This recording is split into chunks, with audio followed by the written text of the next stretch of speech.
Welcome to another edition of the Go Nose Podcast. I am your host, Gregory McCoy. This podcast is by a fan for fans. I am not a journalist. I am not a reporter. I am not an insider. I do not work for a website. The majority of my content comes from me, in my opinion. Other information comes from the internet. No segments for this episode, just more Florida State football stuff. Whenever there's a big game, national championship, Super Bowl, NBA finals, whatever, I try not to do like an instant reaction because I'm going to say something that I'm probably going to regret. So I just try to take a couple of days to really,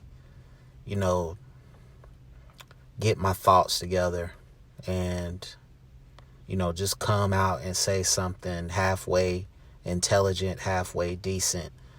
With that being said, I felt, and this person I'm going to talk about is my favorite player in the NFL. Okay? I watch all his games. I've watched every game of his career, believe it or not. And I just feel like his play has not been to the level that it was his first couple of years in the league. And that player is Jalen Ramsey. For all the talking that he does, for all the antics, he did not have a good playoffs. Okay? And you can go back and look at every game, and he got exposed a little bit.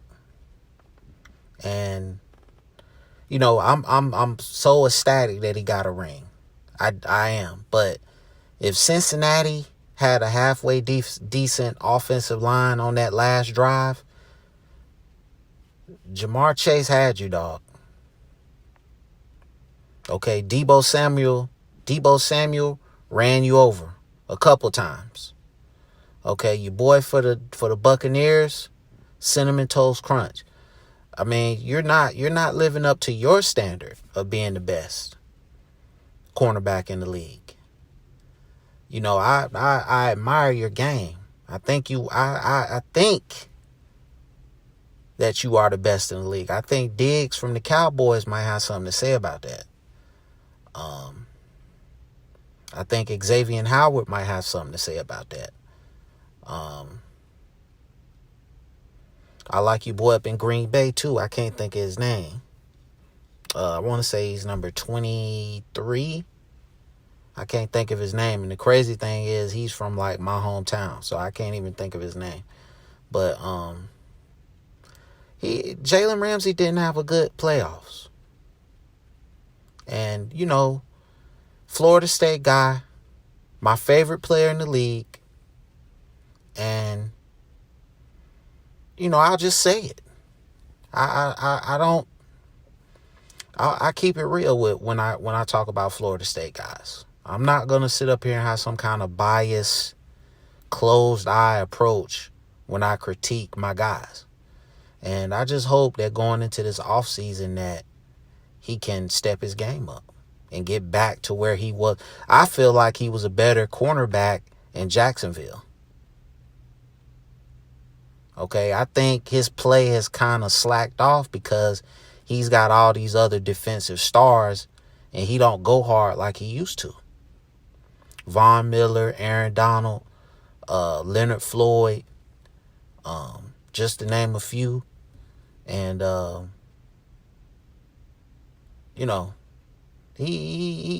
just want him to get back to shutting people down, man. Like, the one game in his career that I could point to where he wasn't talking and he wasn't doing the antics and getting all in people's face, that was probably the best game in his career. When he was with the New York Giants. When he was with the Jacksonville Jaguars and they played the New York Giants when Odell Beckham was still on that team. He wasn't doing no talking. He came out there and just balled out and shut Beckham down. If you can get that guy in that game like that for 16, 17 games, whatever it is now, you talking about maybe the greatest cornerback to ever play the game. But I think when he out there talking and running his mouth and getting in people's face and doing all that crazy stuff, he's still going to be considered one of the greatest. But it takes away from his play. It takes away from his play. So the one thing about talking and running your mouth, you got to back it up. And you know, as a corner, you're going to get beat sometimes, but, you know, don't let it be because you running your mouth and you can't back it up, you know. And I think that's where he is right now. Again, my favorite player in the league, tremendous talent. Can't take away nothing from his ability, but he didn't have a good playoff. So, you know, that's it. That's all I got to say about that. Cam Akers, I'm glad he got a ring. You know, obviously it was a tremendous thing to come back from that Achilles injury. So I give him all the kudos in the world. His offensive line was not the greatest in the world in terms of blocking. But Cincinnati, you know, does have a pretty good run defense. So, like I said, I'm glad both of them guys got a ring. Auden Tate, unfortunately, was on the other side. He didn't get a ring. So he didn't play in the game. He was injured. So hopefully he can come back strong next year. I was on the internet. They saying that the spring practice starts in about 2 weeks. You know, it's the same old, man. You got to find the right combination on the offensive line. That's really the point of emphasis for Florida State right now. They got to find the right combination of guys. And, you know, my opinion, Gibbons, the dude from Wisconsin, and Darius Washington should be the interior. And then you just got to find, I would like to see Lloyd Willis at one tackle. And then, you know, a stronger Robert Scott. He needs to really get in the weight room and get stronger. And, you know, we can see where it goes from there. But, you know, I think you really got to take a look at all of them guys. I just don't think you can go into this offseason, this spring practice with any kind of, okay, I got this guy penciled in as a starter. I think you really need to take a look at all them guys and just see, you know, who are your best players. I think defensively, I've said it on the last several episodes, I think the defense is going to be pretty good. I don't think you can expect Verse to live up to Jermaine Johnson's outstanding senior season. But we got a long way to go as a program. And, you know, they got to find some money. They got to find some money from somewhere, man, to invest in facilities and get on this NIL stuff. And I also seen earlier this week where they're talking about, the NCAA is talking about they're going to investigate the NIL and, you know, teams that may have committed infractions. Like, why? Why are you doing this? The NCAA, to me, is like the biggest, you know,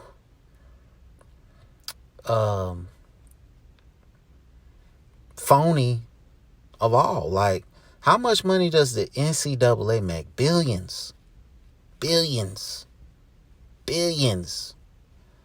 Nobody regulates the NCAA. You know, you don't open up your books. That's why I said when the players start getting a little percentage of the pie, bro, we gotta put some guardrails up. We gotta come up with some rules. We can't let these guys get money. But we can make money off of them. We can make billions and billions, and I would just love to see the revenue for the NCAA basketball tournament. I would venture to say it's probably close to $1 billion. Just in TV. We ain't even gonna talk about ticket sales and all that other stuff. Just in TV. You see the Big Ten Network, NBC is ready to put up $1.1 billion for Big Ten football rights, broadcasting rights. But you talking about what? A $90 million, $95 million payout for each school? Like, that's crazy. But you want to regulate players getting a couple $100,000. I mean, it's the biggest hypocritical thing, in sports. Just think if the NFL tried to regulate endorsement deals for their players. Just think about that. So, I don't know, man. Like I said, Florida State need to find some money from somewhere. I don't know how they're going to do it. The days of Florida State winning national championships on the cheap are over. You're going to have to invest. I don't know where the money's coming from.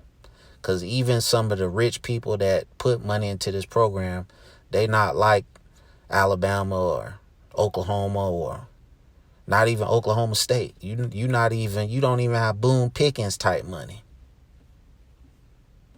So, and that's the name of the game. I mean, it's always been the name of the game. But it's just more prevalent. Christian McCaffrey first came into the league, I was a hater. I thought he was, overrated. I thought Dalvin Cook was the better player. And, maybe down the line Dalvin Cook will be the better player. Christian McCaffrey's had some good years. Dalvin Cook has had some good years. And maybe, 10 years from now, we'll know who the better back was. But just being honest, I was hating on the dude because he was white and he played running back. And I just felt like a white guy can't play running back. And that was a stupid way to look at it. And I've talked about this on other podcasts.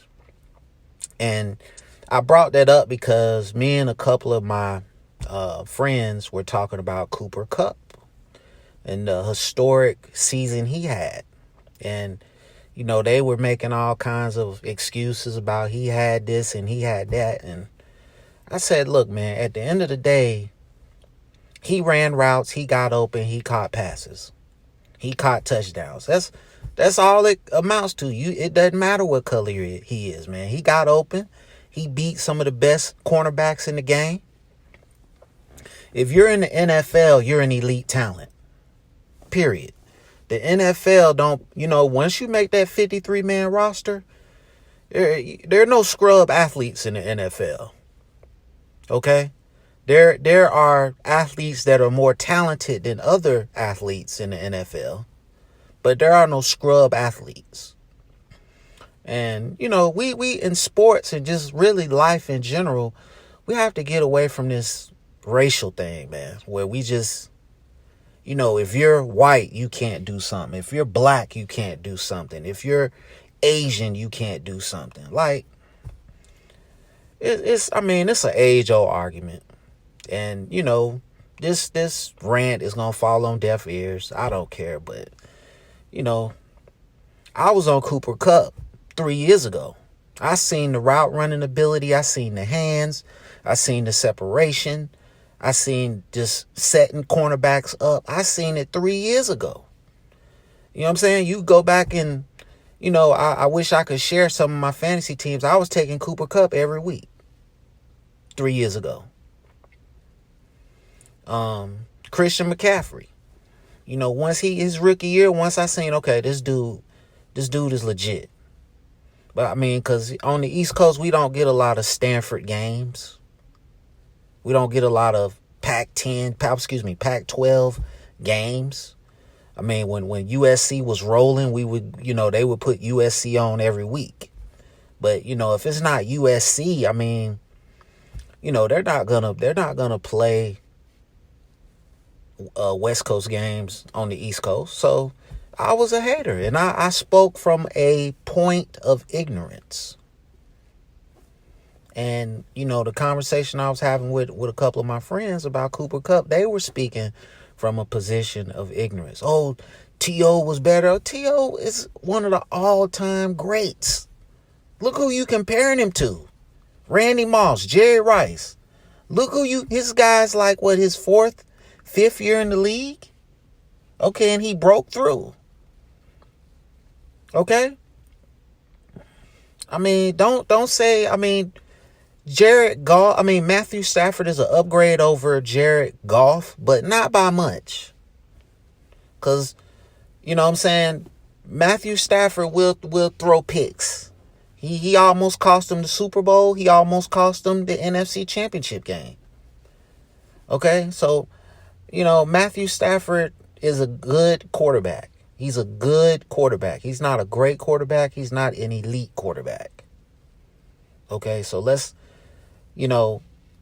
Matthew Stafford is just a shade above Jared Goff. And the man, he put in that work. You can just tell how he made the jump from 2020 to 2021. He made, it was just historic.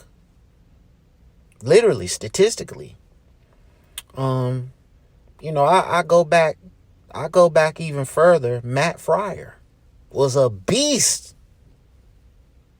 at Florida State. Okay? You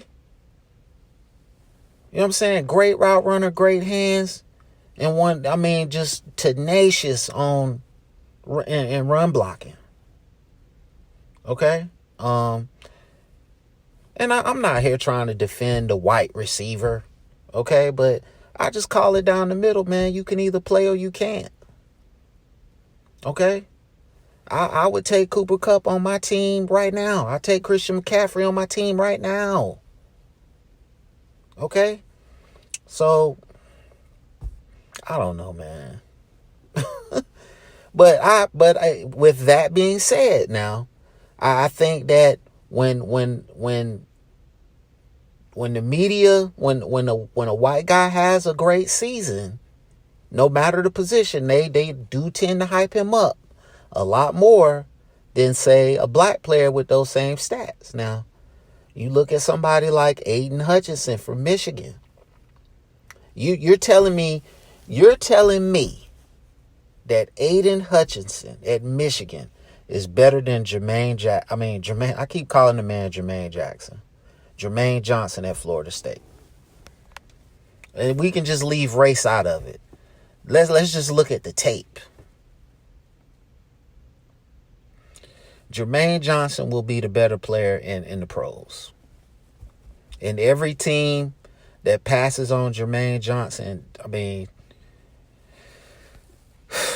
man, I would love to see my 49ers go up there and get him, man.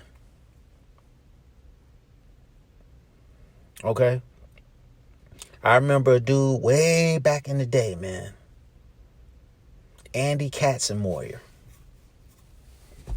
Linebacker, Ohio State. Oh, man, he was going to be the next big thing, bro. They was hyping him up so much. Oh, man. Derrick Brooks wasn't getting that kind of love. Okay? Marvin Jones wasn't getting that kind of love at Florida State. Let's be real. This is for the older crowd now.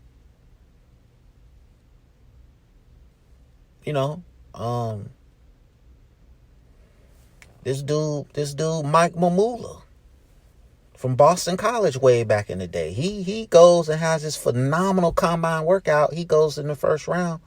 He probably had maybe one or two good games in his NFL career. You never heard from him again.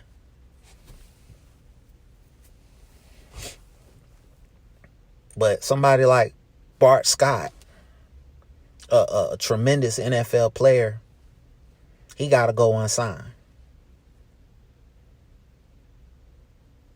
So,